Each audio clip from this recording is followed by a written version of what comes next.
తిరుపతి తొక్కిసలాట ఘటనలో తమ ప్రాణాలు అక్కడికక్కడే విడిచారు. పుణ్యక్షేత్రానికి వెళ్ళి దేవుని దర్శనం చేసుకుని తిరిగి ఇంటికి ఎంతో ఆనందంగా రావాల్సిన వాళ్ళు దైవ దర్శనానికి వెళ్ళిన వారు వెళ్ళినట్టే అక్కడి నుంచే ఇక ప్రాణాలతో తిరిగి ఇంటికి రాలేనటువంటి పరిస్థితులు. అసలు ఈ ఘటన కోసం మాట్లాడాలంటేనే మాటలు రావటం లేదు. ఒక్కొక్క కుటుంబంలో తీవ్ర విషాదం నెలకొంది. అమ్మ భోజనం చేశారా అని ఒక తల్లి ఫోన్ చేస్తుంది, ఇంకొకరు అత్త కోసం తిన్నామమ్మా మేము వచ్చేస్తున్నామని ఇంకొకరు, ఇలా ఒకరికొకరు అప్పటి వరకు కొన్ని గంటల ముందు కుటుంబ సభ్యుల్ని ఫోన్ కాల్ చేసి పరామర్శించిన వాళ్ళు ఆ తర్వాత టీవీలో లేకపోతే పోలీసుల నుంచి వచ్చినటువంటి తీవ్ర విషాద వార్త విని గుండెలు హడలిపోతున్నాయి ప్రతి ఒక్కరికి. ఇక్కడ మనం ప్రస్తుతం సూరిశెట్టి లావణ్య అనే ఒక భక్తురాలు కూడా ఈ మృతుల్లో ఉన్నారు. వాళ్ళ భర్త మనతో పాటు ఉన్నారు. ఒకసారి మాట్లాడదాం. ఎందుకంటే ఈ వేరే వేరే సంఘటనలో ప్రమాదాలు జరిగి చనిపోవటం వేరు, ఇప్పుడు దైవ దర్శనానికి వెళ్ళి ఇలా ప్రాణాలు విడవటం వేరు. ఈ ఘటన చాలా బాధాకరమైన విషయం.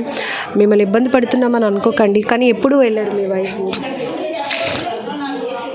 మంగళవారం వెళ్ళారండి, 7వ తారీఖు మంగళవారం మధ్యాహ్నం ఎక్కారు బండి. నేను మార్నింగ్ మా పిల్లలతో మాట్లాడారు. సాయంత్రం కూడా నాకు ఫోన్ చేస్తారు, ట్రైన్లో ఉన్నాము, పిల్లలు ఫోన్ చేస్తారు అడిగారు. అప్పటికే గోలగోలుగా ఉంది. మనీ చేస్తాను చెప్పింది, మరి ఫోన్ చేయలేదు. తను నేను చేసి నాకు కలలేదు. నాకు 11:30కి ఫోన్ చేశారు, కనబట్టలేదు అనేసి అనౌన్స్మెంట్ చేయమని చెప్పాను. నేను ఎవరు ఫోన్ చేశారండి? మా అక్క అండి. తండ్రి మొత్తం 5గురు అండి. మా అక్క ఫోను, మా అక్క కూడా పడిపోయిందంట. వాళ్ళు పోలీసు అతను లాగారంట పట్టుకొని. ఆవిడ ఫోన్ ఆవిడ కూడా అన్నీ పోయి, లేకపోతే ఇంకో ఫోన్ ఎవరి చేత తీసుకొని ఫోన్ చేసింది. కనబట్టలేదురా అంటే అనౌన్స్మెంట్ చేయమని నేను చెప్పాను. పోలీసు అయితే అనౌన్స్మెంట్ ఉంటుంది, మైక్లో చేస్తారని చెప్పాను. తాట ఆ పోలీసులు అడిగితే ఎవరు పడిపోయిందమ్మా ఊపిరాడిపోతే హాస్పిటల్ తీసుకెళ్ళాలని చెప్పారు. అంటే హాస్పిటల్కి వెళ్ళారంట. హాస్పిటల్కి వెళ్తే ఫోటో చూపించారంట, కన్ఫర్మ్ చేశారు. అక్కడ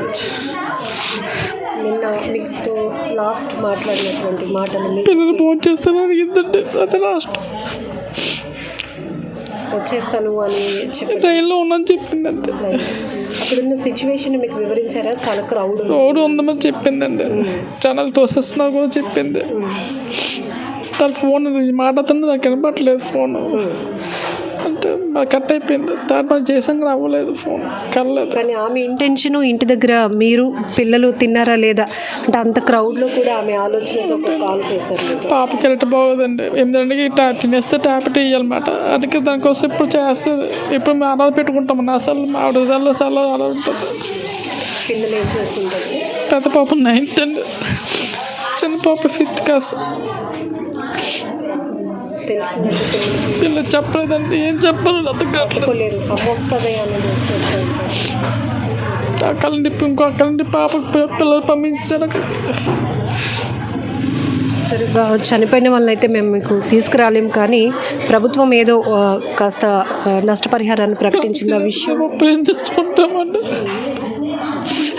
అది పక్కన పెడితే సార్, నిన్న జరిగిన ఈ విషయంలో మీరు కూడా అంటే మీ భార్యను కోల్పోయారు. ఎవరైనా నిర్లక్ష్యం కనపడిందని అనుకుంటున్నారు? తెలియదండి. మీరు ప్రతి సంవత్సరం వస్తారు, ఛానల్ పోలీసులు ఎలా పెట్టాలి తెలియదండి వాళ్ళకి. కొత్తగా చేస్తున్నారు ఏమైనా. ప్రతి సంవత్సరం వెళ్తూ ఉంటారండి? ఇప్పుడు ప్రతి సంవత్సరం వెళ్దండి. ఇప్పటి నుంచి వెళ్ళాలని కోరిక. మొన్న వెళ్ళాం మేము కార్నర్ బ్యాక్ దర్శనానికి. మామూలు దర్శనానికి వెళ్తాం, కానీ ఇలా దర్శనానికి వెళ్ళాం. తగ్గి ఇలా దర్శనం చేసుకోవడం ఎక్కువ ఇష్టం. మా పెద్దమ్మ అక్క ఆవిడ వచ్చి ఇప్పుడు వెళ్తుంటుంది. ఆవిడ ఎప్పుడు నుంచి అడుగుతుంటుంది, నేను వస్తాను అక్క అంటే ఈసారి అడిగింది. సరే అడుగుతున్నా కదా, సరే అండి సరే అండి వద్దని చెప్పినా బాగుండు, ఎప్పటి నుంచి అడుగుతుంది కదా అనేసి సరే వెళ్ళారు నన్ను. ఇంకా అక్కడ అంత క్రౌడ్లోని ఎవరు ఎక్కడ పడిపోయారో ఎవరు ఎక్కడ మిస్ అయ్యారో కూడా తెలియలేదు. మీకు ఈ వార్త తెలియకముందనే వాళ్ళు ఎవరైతే మీ వైఫ్ మొత్తం టీమ్గా వెళ్ళారో వాళ్ళు కొంత కంగారు పడి ఉంటారు, కనిపించలేదు అని. మీకు వెంటనే మీ వాళ్ళే కాల్ చేశారు? మా సొంత అక్కే సార్, సొంత అక్క మా పెద్దమ్మ కూతురు, ఆవిడ అక్క అవుతుంది. ఆ ఇద్దరు అక్కడే ఉన్నారండి. ఏడుచుకొని చెప్తున్నారు. మా అక్క కూడా పడిపోయిందటండి. ఆవిడ ఫోన్లు సెల్ అంటే బ్యాగులు పోయి, మా ఆవిడ ఫోన్ పోయిందంట బ్యాగ్. నేను లేకపోతే ఫోన్ లేవు, ఒక ఫోన్ ఉంది అక్కడ. ఆ ఫోన్లో ఛార్జింగ్ అయిపోతే ఎవరో బెతర్ ఫోన్ పెట్టుకొని అడుగుతుంది. అక్కడ మాకు సమస్యలు వస్తుంది అంతే. పుణ్యక్షేత్రంలోనే మీ భార్యని అంటే మీ కుటుంబం ఎలాగండి తెలీదా గవర్నమెంట్కి ఒక దేవస్థానం తెలియదండి ప్రతి సంవత్సరం చేస్తుంది ఇక్కడ కొత్త ఏటు ఉంది అందులో అంటున్నా ఇంతమంది వస్తారు జనాలు తెలియదు అండి నెలకి ఇదంతా గవర్నమెంట్ మనుషులు తొక్కని రాక్షసులు వాళ్ళు మనుషులు ఉన్నది తెలియదండి తొక్కని వెళ్ళిపోతారండి ఎవరైనా. ఇక్కడ మనం భార్యను కోల్పోయినటువంటి ఒక భర్త మాటలు వింటున్నాం. పుణ్యక్షేత్రానికి వెళ్ళిన అక్కడ ఒక ఆధ్యాత్మికమైన వాతావరణంలో నా భార్య ఎంతో ఇష్టంగా వెళ్ళింది.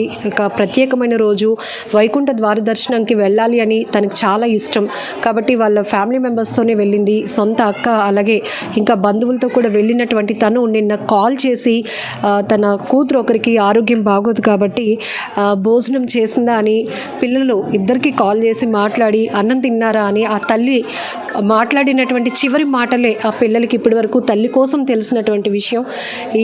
ఆమె ఇలా జరిగింది అని చెప్పడానికి కూడా తండ్రి సాహసం చేయలేకపోతున్నారు. ఎందుకంటే ఆ పిల్లలు ఇద్దరు కూడా చదువుకుంటున్నారు. 9th క్లాస్ ఒకరు, 5th క్లాస్ ఒకరు. అంటే వాళ్ళకి ఇంకా ఆ తల్లి ఇంకా ఈవేళ వచ్చేస్తుంది అని ఒక ఆలోచనలో ఉన్నవాళ్ళు. సో నిన్నటి నుంచి కూడా ఆయనకు అక్కడి నుంచి ఒక అప్డేట్ ఉంది.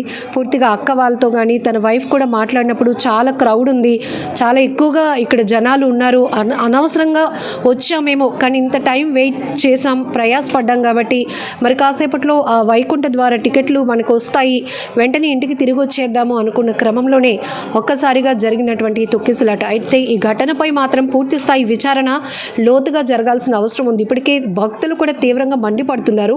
ఇంత పెద్ద ఎత్తున లక్షలాది మంది భక్తులు స్వామివారి దర్శనం కోసం, స్వామివారి వైకుంఠ ద్వార దర్శన టికెట్ల కోసం వస్తున్నారు అని సమాచారం వచ్చినప్పుడు పోలీస్ ఫోర్స్ కూడా ఏ స్థాయిలో ఉండాలి, అక్కడ టీటీడీ అధికారుల యొక్క సమన్వయ లోపం కూడా సుస్పష్టంగా కనపడుతుందని చాలామంది భక్తులు కూడా తీవ్రంగా మండిపడుతున్నారు.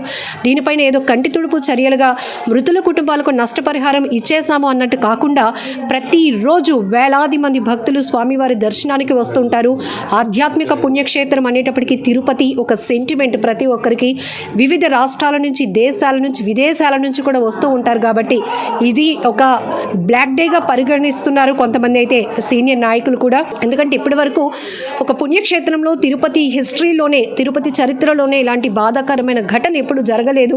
ఎప్పుడైనా ఏమైనా తొక్కిసలాటలు జరిగినప్పుడు భక్తులు గాయపడ్డారు, లేకపోతే ఇట్లా కొన్ని అసౌకర్యానికి గురయ్యారు అని వార్తలు విన్నామే తప్ప ఇలా 7 వరకు ప్రాణాలు కోల్పోయారు భక్తులు స్వామివారి సన్నిధిలో అన్న విషయం మాత్రం చాలా గుండెలను అయితే అదిరిస్తోందని చెప్పొచ్చు. మరొక వైపు ప్రతిసారి లక్షల మంది భక్తులు వస్తారని ఒక అంచనా ఉన్నటువంటి టీటీడీ ఏ స్థాయిలో మరి సౌకర్యం ఏర్పాటు చేయాలి, ఏ స్థాయిలో సెక్యూరిటీ ఏర్పాటు చేయాల్సిన అవసరం ఉందో కూడా ఒకసారి పరిశీలన చేసుకోవాల్సిన అవసరం ఉందని కూడా కొంతమంది వామపక్ష నాయకులు కూడా చెప్తున్నారు. మృతుల కుటుంబాలకు ₹1 కోటి ప్రకటించాల్సిన అవసరం ఉందని కూడా వాళ్ళంతా అభిప్రాయపడుతూ ఇప్పటికే మీడియా ద్వారా ప్రకటనలు కూడా ఇవ్వడం జరిగింది. ఈరోజు ముఖ్యమంత్రి, డిప్యూటీ సీఎం కూడా తిరుపతి వెళ్ళి ఆ ఘటనకి సంబంధించి పూర్తిగా ఏం జరిగింది, అక్కడ ఎవరి నిర్లక్ష్యం అని తెలుసుకునే ప్రయత్నంతో పాటు ఇప్పటికే ఇదే తొక్కిసలాటలో గాయపడినటువంటి ఎవరైతే భక్తులు ఉన్నారో, ట్రీట్మెంట్లో ఉన్నారో వాళ్ళని పరామర్శించడానికి కూడా అక్కడికి ఈరోజు వెళ్తున్నటువంటి పరిస్థితి చూస్తున్నాం.